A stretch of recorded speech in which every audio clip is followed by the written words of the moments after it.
Hey everybody, Jason Burmis here. You're watching 24 videos in 24 hours. Did I say 24? Because I had some late comers. It's actually 26 videos in 24 hours. You're watching the 24th right now in light of the fact at midnight this evening, YouTube says it has no obligation to host anyone's video. And if your channel isn't commercially viable, they can just take it down. So I would assume now is the time to go check out Slow News Day podcast over at YouTube. Hit that subscribe button. Hopefully Steve's somewhat commercially viable, and hopefully Jason Burmis is somewhat commercially viable and will be sticking around. He's also one of the co-hosts over at actionforassange.com. They also have a great channel where they do a Wednesday night vigil. So without further ado, to be talking about this very real issue of a terms of service change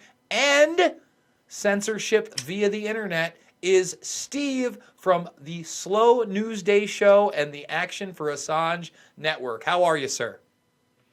Jason, I'm all right, man. I worked my ass off today, and I'm happy to be here despite impending doom. And they keep trying to break us apart, Jason, and it's not gonna. The power went out in my town the last time that you were on my show. My computer froze as soon as I went to log in here. It's not gonna happen. We're gonna keep doing it. It took like 3 times just for the Hangout to work, and like you said, I think it was last week I was doing your show. I was getting into some nitty gritty, juicy stuff, and then the next thing I know, you're no longer available. And I think about 5-10 minutes went by before you actually got power back. But by that time, I was out of the house. I checked my messages. I wasn't able to jump back on. But you do a really great kind of subversive show. Your latest guest was actually Sam Tripoli, who was on the program earlier today in this 24 in 24 2-hour podcast.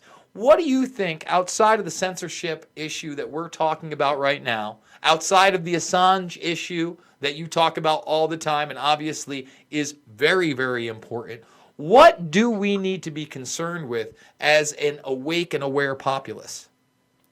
What you need to look at, Jason, is green capitalism, as far as I'm concerned, because we've got this huge thing where Sunrise Movement and Extinction Rebellion. For almost 20 years now, Al Gore has been making fat cash off of this, where we're making a transition to possibly a more sustainable future, but we're lining the pockets of the exact same oligarchs all along the way.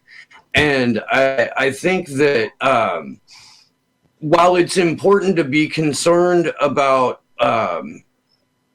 poisoned air and water and corporations dumping toxic pollutants into rivers and streams, and the military, which is the world's largest global polluter, I don't think that green capitalism is ever going to be the answer to Zionist globalist capitalism or white nationalist capitalism or any kind of capitalism or ism for that matter, because I think we done fucked up in all of our isms, and we need something new. Well, when you talk about but green I would be very wary of people selling a green solution to something when 9 times out of 10 the exact same players in oil and gas and big tech are right there behind it. Yeah, and then when we're talking about green capitalism, what we're really talking about is a plan for quote-unquote cap and trade, a global carbon tax, a tax on life, a tax on breathing. And what will it be for? It will be to further erect and legitimize global governance. Now, whether or not that's from some entity like the United Nations. They're the ones that tried to get us into the Paris Treaty, et cetera, et cetera. One of the few things that Trump did well was get us out of that. Most people have no idea what cap and trade is. They just say, oh, you're a climate denier. Oh, you're a climate. I'm like, no. Well, and people forget. Yeah. People forget, Jason, that cap and trade originally was a Republican idea. It was something that that had long been considered conservative policy, and when Al Gore embraced it, Al Gore was one of the most far right senators with a D next to his name before he became vice president. This is a guy who, may as well be made out of old money. And for cap and trade to now be the progressive policy just shows you, and this is what cracks me up right now in headed into the 2020 election, the bold progressive agenda for the most furthest left candidate that has, still running with a D next to his name, but considered very far left. His bold plan is to catch us up to where the rest of the industrial world was about 50 years ago. That's how out of step we've become, because we as a country are beholden to a very small group of people who don't necessarily live here, don't need to have loyalties to this country, just need to have a loyalty to that next dollar, or that next million or billion or whatever it is. Or that military-industrial complex that you just outed as the world's largest global polluter. Do you think the U.S. military is going to pay cap and trade prices? Of fucking course not. This is for the plebes. This is for the serf class. This is for the predator class to not only take control of more money and power, but more resources, and have higher regulation over large areas of land. Forget about eminent domain. This is that on steroids, on a road to globalization that, in my opinion, would be detrimental to us all. This cap and trade system does nothing to protect us from real environmental harm, real toxic things going into our sky, going into our ocean. Instead, what has been demonized? Carbon dioxide. That's the great demon. It's not it's not the mercury runoff from the coal plants. It's not all the different toxins that we're putting in the water. No. It's CO2.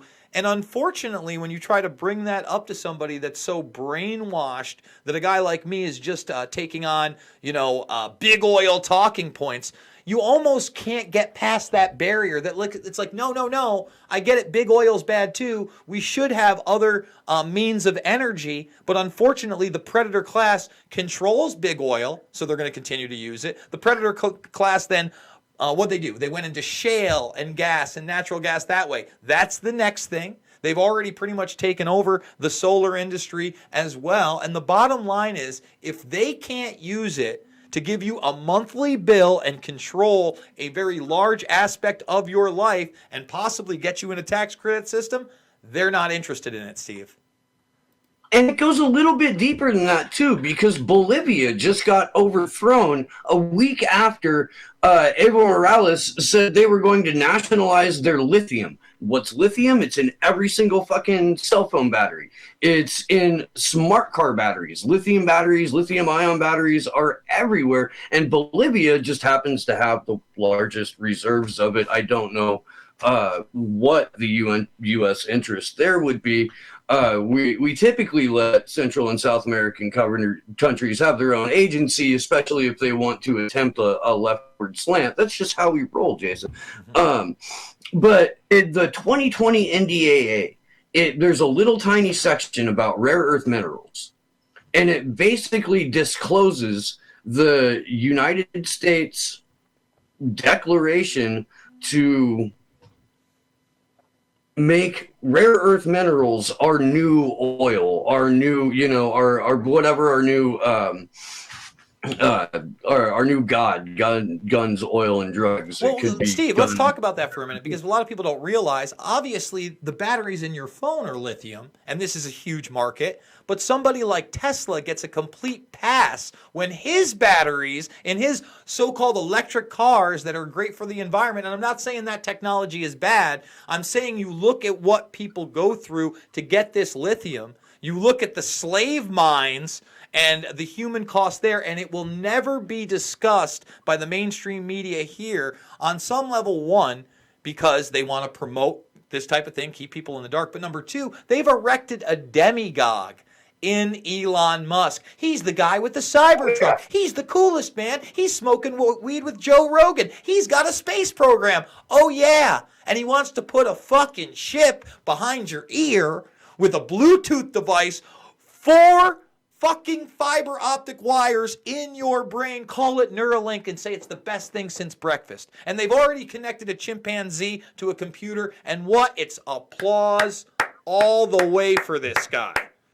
Literally the end of humanity, and now the beginning has of a really bad transhumanism. porn habit. And there's pictures of Elon Musk with Epstein and Ghislaine Maxwell.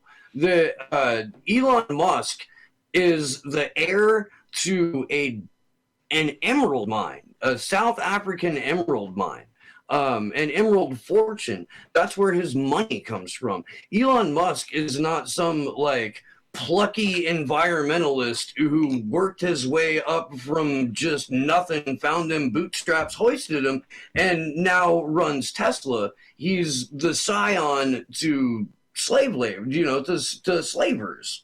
Yeah, listen, he's a guy that brought us PayPal with another guy, Peter Thiel, who happens to be the technology advisor to the president, a Bilderberg steering member, and as shown in my 2013 film, Shade the Motion Picture, he's openly discussed a private island in which he builds as a libertarian paradise with no laws and no rules. So you're telling me that Musk and him put together the largest digital currency platform used today by all of us, and this guy's supposed to be the benevolent technology angel that's going to save all of us? Yet anybody that knows anything about Peter Thiel knows that he's working with China, he's working with the globalists, he's working with the Israelis on Carbine, and so much more. This guy is bad news brown, and I would argue that Elon Musk, the way they've erected him, is just as dangerous, Steve. Oh, absolutely, but you've got to be able to sell the American people a good guy and a bad guy. And a lot of people don't know a lot about Peter Thiel. But you should go read the global intelligence files from WikiLeaks, the Stratfor drops. And that will give you a nice introduction to Peter Thiel. But the bad guy is Jeff Bezos, and Jeff Bezos literally fucking looks like Lex Luthor. He's evil personified. So if you put him next to Elon Musk, then you can sell them Elon Musk is the benevolent billionaire. He's the good billionaire. And it'll get more people. We didn't get into this when you were on my show because the power went out, but you did a couple of videos on it. The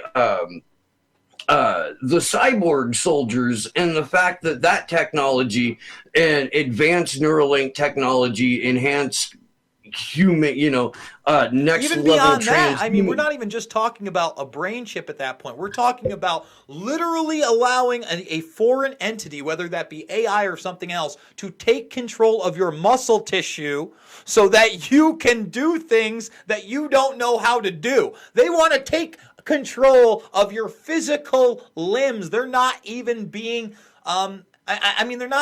they're not being secretive about it. It wasn't a classified document. They said that some of this technology already exists. And they talk about the public's acceptance and the public's desire to throw money at this is what's going to drive and sustain the technology. That in the report. That's the fucking craziest thing. Like, they lay it all out, they let it go out in the public, and Sammy Tripoli has talked about this too. Like, it's a thing where they have to declare intent. They have to come right out and tell you what they're doing. Otherwise, there's some serious dark magical consequences for what these satanic pedophiles do. But in the real world, they are just coming right out and saying, look, we're doing this. We're going full transhumanist, and fucking yes, the military is our guinea pig. However, we're counting on you suckers to fund all of this because we're going to sell it to you as it's better for you.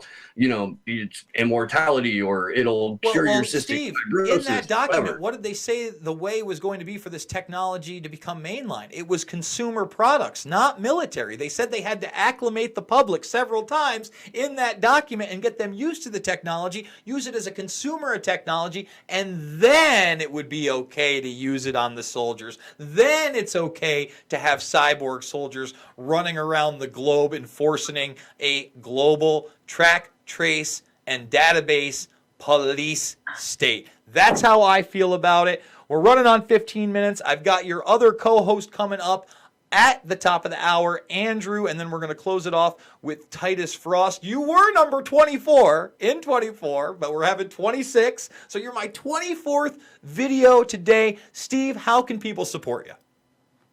I do have a Patreon. It's patreon.com/slownewsday. You can find me on Twitter at Slow News Day Show for however much longer, and I hope it goes on as long as I want it to. I am on YouTube. Slow News Day Podcast is where you can find me there. And every Wednesday, I co-host the Free Assange Vigil with Andrew Smith and Christy Dopp and Taylor Hudak. That takes place at 10 o'clock Eastern, 7 p.m. Pacific. And we do have a GoFundMe up because we're trying to get to London to cover the extradition hearing of Julian Assange. And hopefully you get there. That's this February. Please be generous and consider donating to these guys. Thank you so much, Steve. We'll have to do it again soon. I want to thank you one more time. Guys, if you want to support my work, this is video 24 and 26. That's right, 24 and 26 today. We were going to do 24 videos in 24 hours at the top of the hour, but we actually snuck a couple in there in between, and we had some surprise guests like Dan Dix and Graham Elwood that I was not aware were going to make it today. We largely did this without any big hiccups. There was a hiccup with Richard Gage, but we fixed that. There was a hiccup with Derek Bros. We fixed that. We had all these guests. And if you like what I do, guys, you can support me financially over at the GoFundMe. I give away everything for free. Most channels don't do 24 videos in a month or 2 months or sometimes even 3 months. I am doing 24 videos in 24 hours, and not 24 videos in 24 hours, 26. We got 2 more to go at 10 and 11 p.m. Make sure to tell your friends to join the Burmese Brigade. Subscribe. I love you guys, and I will see you all on the flip side.